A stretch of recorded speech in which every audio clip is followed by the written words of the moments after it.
ಇಷ್ಟು ದೊಡ್ಡ ದೊಡ್ಡ ಮಾಡಿಕೊಂಡೆ ನೋಡಿ, ಒಳ್ಳೆ ಹಾಳೆದ್ದಾಗೆ ಬರ್ತದೆ. ಫ್ರೆಶ್ ಆದಷ್ಟು ಹೀಗೆ ಬರೋದು ಜಾಸ್ತಿ.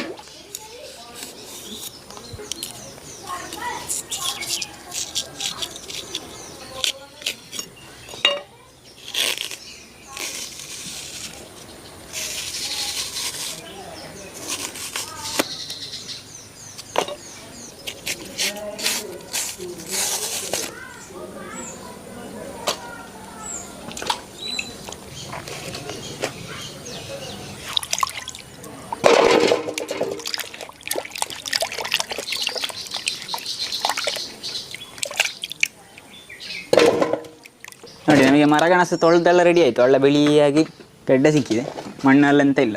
ಇನ್ನೀಗ ಇದನ್ನೊಂದು ತುರಿಯೋ ಕೆಲಸ ಉಂಟು ನಮಗೆ. ತುರಿಲಿಕ್ಕೆ ನಾನು ಇಲ್ಲಿ ಒಂದು ಸೆಟಪ್ ಮಾಡಿದ್ದೇನೆ. ಎಂತಂತ ಹೇಳಿದರೆ, ನಮಗೆ ಡೈರೆಕ್ಟ್ ಬಾಳೆಕಾಯಿ ಎಲ್ಲ ತುರಿದ ರೀತಿಯಲ್ಲಿ ನಮಗೆ ಎಣ್ಣೆಗೆ ತುರಿಲಿಕ್ಕೆ ಆಗೋದಿಲ್ಲ.